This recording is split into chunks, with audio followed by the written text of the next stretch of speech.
What is the egg on Roger's ship? In the past, many have speculated that it could be a giant bird, maybe a sea king, or what if it's a giant snake like the one we saw in Skypiea? Maybe even a dormant ancient weapon. Now, all of these answers sound great, but what if I told you that the giant egg on Roger's ship actually contained an ancient race? I believe the giant egg really has three possibilities, being a dragon, a dinosaur, and stick around to the very end of the video for the most absurd possibility yet, an ancient Oni of the Oars clan. I'll tell you exactly why all this matters and how the egg will be shown in the story. Only around 20% of our viewers are subs, so make sure you subscribe to our channel if you haven't already and hit that bell like Luffy and Skypiea to be notified when we drop. For those of you who don't know, this is the egg we'll be referring to, an egg-shaped figure with polka dots that traveled with Roger on the Grand Line and even the New World. There's plenty of One Piece YouTubers that have covered potential ideas like the giant bird. I remember watching a Joy Girl video on the concept a while back. I know Ohara made a big video about this being the egg as an ancient weapon, so this egg has been a very intriguing topic of conversation for quite some time now. Before you hear what I have to say, let me know in the comments, what do you think the egg is? For the longest time, I believed that it would be either a sea king, a giant snake, or a dragon. Sea kings because I just think that it would be cool to see one of these giant beasts born in real time. Plus, we know that sea kings are connected to Luffy and more specifically Roger, as he can hear the communication between the sea kings. As cool as the idea is, I've never really seen any evidence for it. And then going on to the giant snake in Skypiea, having an egg that Roger now had, it is possible since Roger is an integral figure of Skypiea, El Dorado, he's the golden man with his name fitting the pun, and he's also the one to write his name and message. But once again, I never really found any evidence or relevance for this idea, and so because I don't believe in these two ideas or possibilities anymore, with them out of the picture, let's move on to a third option that was always a possibility in my head, and that's one that I still believe could be very plausible, being a mythical giant dragon.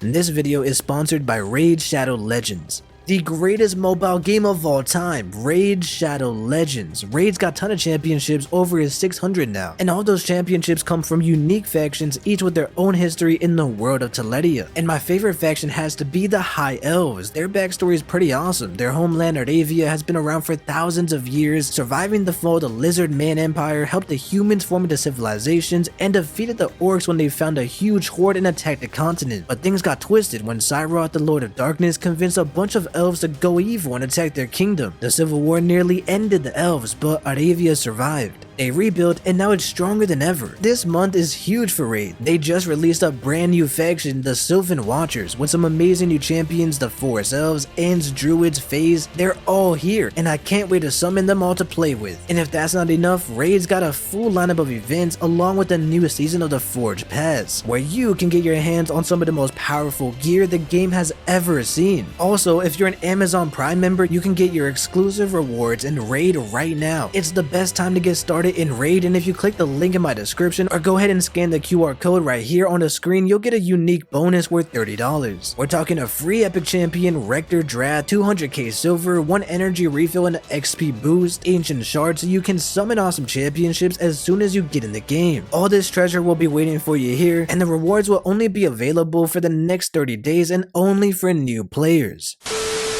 I love the idea of a dragon being the egg so much because dragons are these godly praised beings, especially in Japan. Dragons just give off such a wondrous and adventurous feeling and a vibe that only these beasts can bring me, and it's kind of hard to put into words. They just feel so grand and almost magical, so it's not hard to see why people love them so much. But why would a dragon work so well in One Piece? First off, we know that dragons exist in the One Piece world, or at least they did at one point. First, Vegapunk is bringing back Lunarians and ancient Onis, but he's also fascinated with the resurrection of dragons. Even the celestial dragons who took upon this name loved the dragon that we saw in Punk Hazard. Celestial dragons, a very fitting name which also translates to heavenly dragon or space dragons. And so with Vegapunk trying to bring back dragons, it makes me wonder, what if the reason he deemed Momonosuke's fruit a failure was because he was trying to replicate Kaido's Oni DNA and instead got his devil fruit? Or what if Vegapunk was actually trying to, instead of replicating a devil fruit, trying to bring back dragons as a species using Kaido's dragon lineage factor. And one more thing to think about, what if God Valley actually had all these dragons, and that's why the celestial dragons were there, because we know that they were in love with the Punk Hazard one that Vegapunk created. Aside from this, another clue pointing into dragons existing in One Piece is the fact that Kaido's Devil Fruit even exists in the first place. It makes you wonder if the Buddha, Sanganika, Kaido's dragon were all deities thousands of years ago, existing even prior to the Void Century era. After all, there is a confirmed timeline that dates thousands of years before the Void Century even began. Now, this final proof and evidence of dragons existing in One Piece is the best to me because it's the tale of Ryuma, where he defeated a dragon, which means around the time when Ryuma existed, whatever timeline that was, dragons still roamed the One Piece Earth. Unless that was actually just a dragon Devil Fruit, which is possible, but it seems more like this was an actual dragon that he faced. And I'll admit it, I just really love dragons, so I'm biased as I would love to see them in One Piece. I remember first seeing Momonosuke transform into a giant dragon, and just the thought of Luffy riding into battle on one of these creatures is such an amazing addition to the One Piece story. Now let's open up the possibility of the next options. Now we're going to have to explain this and break it down, so stick with me, but by the end I promise it will all make sense. His two final options are dinosaurs or an ancient Oni like someone from the Oars clan. A dinosaur would be cool, but the problem is that out of these three beings, dinosaurs, dragons, and Onis, it's easily the less interesting and attractive as a One Piece fan. If you haven't already seen my ancient Oni Extinction video, I highly recommend watching that to learn more about why the Onis and dinosaurs are connected. Little Garden, the arc that reveals this connection, and I'll break it down briefly here, but I'll link the full video in the description, and trust me, that video is an absolute banger, so if you like long fleshed out theories, that's the one for you. So Oda uses the same joke for Little Garden with Little Oars Jr. Most people don't even know this, but Little is actually part of Little Oars Jr.'s full name. Yeah, I, like many of you, always believe it was a nickname, a funny gag troll name that he got because he's actually huge. But there was a grouping that Oda once did with a bunch of characters, and he had all their nicknames in quotations, but the interesting thing was that Little Oars Jr. was written out like a normal name, and this essentially means that Little was the family name and Oars Jr. was the name passed down as a junior. This also means that Oars' entire family is a joke name, as they are the biggest giants. Now going back to Little Garden, a prehistoric island of dinosaurs, Oda used the same joke here, calling it Little Garden because it's actually huge. It's ironic since the dinosaurs and giants occupy this area, making this giant jungle look like a little garden. Little Oars, Little Garden. I brought up the possibility that what if Little Garden was actually called this because it was once home to the Little Oars Jr. family. There's a book written by Louis Arnault that Nami had, and it contains stories of Little Garden, and this book by Louis Arnault was actually a romantic fictional adventure story that many people in the One Piece world know of, but in their mind they don't realize that it's actually true. Another interesting thing to note is that it was one of the books the Oharans used to understand the Void Century and finally unravel the mysteries, and guess what, they also had a giant dinosaur tying in the archaeology theme, but maybe another clue that dinosaurs and the ancient giants were wiped out and once lived together in the ancient kingdom era. To further expand on this, we know that ancient giants are very important within the Void Century, and in past videos we've theorized how Lunarians and Onis once had an ultimate alliance in the past, and if you're a longtime viewer, one of our most famous theories that comes from the Wizard of Oars is the Oars is Joyboy theory. We believe that Joyboy was actually a giant Oni who ate a mythical human Nika fruit, and trust me, there's plenty of evidence for this, and I would seriously recommend going and watching any of our Oars is Joyboy videos to learn more. I remember bringing up how Kaido seems to be obsessed with these two things, being the Oni race and the dinosaurs. These two themes make up his crew, and I truly believe that the dinosaurs were once pet-like creatures tamed by the Onis. It makes sense from a size perspective that they would be these small lizard-like creatures, but to the rest of the world they're giant beasts. Get it? The Beast Pirates? And so I bring up the question, what really happened to the Onis? And since we know dinosaurs existed at 1.2, what happened to them? Well, you have to go back and check out that full video to find out. Now, having a great guy like Daxake edit that video, and he has a theorist mind as well, he said my theory about the Oni extinction made him question many things about the Oni race, and he proposed an idea to me. Now hear me out, it's just food for thought, but I think it's an interesting idea in concept, because while just throwing out these different ideas about the Oni race, he says since the Onis Onis and dinosaurs are tied in one way or another in One Piece, what if the ancient giant Onis are actually like dinosaur people? And at first thought I was thinking, okay, that's kind of absurd, but after really sitting down and thinking about this, he began to break it down a little more, you know, like fishmen are like fish people, minks are furry animal people, maybe the Onis are dinosaur-like people. So that idea always stuck in my head. I mean, it could be possible with Onis and dinosaurs both quite literally being ancient giants. It's possible that the Oni race is born through giant eggs. And leading back into the idea for the entire video that the giant egg on Roger's ship might have been one of the last Onis. Who knows, maybe even the eggs take a while to hatch, and that could have been Little Oars Jr.'s son or someone else completely. I think it would be cool if Little Oars Jr. had been friends with both Roger and Ace, since we know that he was like 70 years old in Marineford, so a possibility of dinosaurs or an Oni being in that egg could be true, a relic of the past, and another connection to the Void Century. Now I know this sounds crazy, I know it sounds completely insane, but let me tell you why we might learn the truth about the egg much sooner than later. But first, if you've enjoyed anything I've said in the video this far, make sure to hit the like button. It goes a long way to get this video out to as many One Piece fans as possible. Tying everything together, it all comes down to Vegapunk's Egghead arc. This arc has been stacked to the brim with fan service of all kinds, fun and amazing references to previous One Piece arcs, and it's building up to be one of the best arcs in the entire series. With the way things are going, this arc even looks like it could be the best arc of the entire post time skip. In chapter 1065, we get one of the coolest reveals yet. Egghead Island is actually a prehistoric island, but with the twist, the future is the past, or the past is the future in this case. It's a quote that we've been saying on this channel for quite some time now, especially regarding the poneglyphs, the Kozuki clan, and being able to predict the future based off the past. Now more than ever, what Sengoku says about knowing the history to predict the future looks like it's coming true, and there isn't a better example than Egghead because this chapter is a prehistoric island that was actually once part of an advanced civilization. We've heard of these advanced technology before, and considering that the ancient technology was wiped away and the poneglyphs were also another ancient technology, we've always speculated on this channel that there was going to be an advanced civilization and technology that's superior to what they have now. This is all coming together because the Lunarians, the Onis, the ancient technology, dinosaurs, they might have all been wiped away during that Void Century era. In this chapter, what really got me the most excited and reminded me of just how alive the Oars' Joyboy theory is was as we see Luffy, who is Joyboy, and his friends climbing what seemed to be this giant armor, resembling what could have only been a reference to an Oars-like beast. I love this because it reinforces everything about the Onis in a prehistoric land like Little Garden. This land really does remind me of Little Garden, but now we're finding out that these prehistoric lands actually had ancient technology. So with Egghead probably being an island that was once part of Laugh-Tale or the entire ancient kingdom, is it possible that Little Garden was as well? Onis being tied to an ancient kingdom, a super advanced civilization lost in time with ancient advanced technology, and one thing to note about all of this is that it makes you wonder, was there actually ancient technology in the past in our real world? Somewhere lost in a hidden land, or maybe it's just a childlike wonder that occupies my mind, but even still, I like to wonder about the great mysteries of the world. And now for the big reveal as to why I even made this video in the first place was because after reading this chapter, it hit me. If we're ever going to know what that egg that Roger had is, it's going to be now. And the reason is in the name itself, Egghead Island. We're nearing the end of the story, and so what better place to learn about this creature than the egg arc? After realizing this, I really got to think about how important the egg could be, because if Roger gave it to Vegapunk, or if Vegapunk somehow seized it from Roger or the Marines, it could very well be that the egg is connected to the Onis or dragons or dinosaurs, somehow tying into the ancient kingdom. Once again, Vegapunk is tied to the Oni race in a huge way in Punk Hazard when he tested on Kaido, and now once again, and we know that he's connected to dragons too, and no, not the monkey kind. And so now you can see why I say dinosaurs are the least likely out of these three possibilities, because whatever the egg is, Vegapunk might be attempting to bring this species back on some kind of Jurassic World level resurrection. Another question to bring up is how much does Vegapunk truly know about the Void Century? And one more thing that's got me so excited is, what if Little Oars Jr. is still alive?